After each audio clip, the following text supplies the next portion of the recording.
Hi friends, welcome to Vivek take. இந்த வீடியோல நம்ம யூஸ் பண்ற கூகுள் குரோம் ப்ரௌசர்ல சர்ச் இன்ஜின் வந்து எப்படி யாஹூவை வந்து சரியா செட் பண்ணி வைக்கிறது அப்படின்றத தான் பார்க்க போறோம். ஸோ வாங்க நம்ம வீடியோக்குள்ள போகலாம். வீடியோ கடைசி வரைக்கும் ஸ்கிப் பண்ணாம பாருங்க. இதுதான் நம்ம சேனலுக்கு ஃபர்ஸ்ட் டைம் வந்திருக்கீங்களா? நான் தான் விக்னேஷ். மறக்காம நம்ம சேனலை சப்ஸ்கிரைப் பண்ணிட்டு அப்படியே பார்த்துல பெல் ஐக்கனையும் கிளிக் பண்ணுங்க.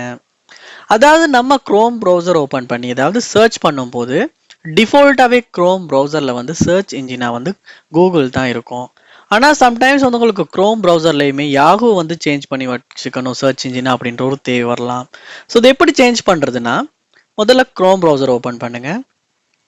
மேலே பாருங்க ஒரு 3 டாட்ஸ் இருக்கும் ரைட் சைட் கார்னரில்.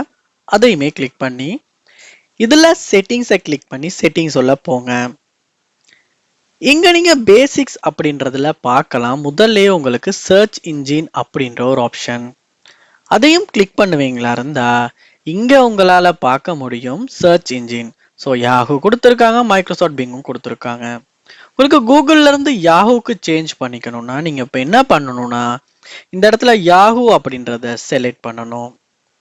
செலக்ட் பண்ணிட்டு நீங்க பேக் வந்துட்டு ஏதாவது நீங்க சர்ச் பண்ணுவீங்களா இருந்தா, ஸோ நீங்களே இப்ப பார்க்கலாம். சர்ச் யாஹூ ஓ டைப் யூஆர்எல் அப்படின்னு இருக்கு. இந்த இடத்துல சர்ச் பண்றதுக்கு வந்து யாஹூ தான் இப்போ வந்து காட்டுது. ஸோ நம்ம சர்ச் பண்றது எல்லாம் யாஹூல தான் இப்போ சர்ச் ஆகும். இப்படித்தான் நம்ம கூகுள் குரோம் ப்ரௌசர்ல யாஹூவை வந்து நம்ம சர்ச் இன்ஜினா சேஞ்ச் பண்றது.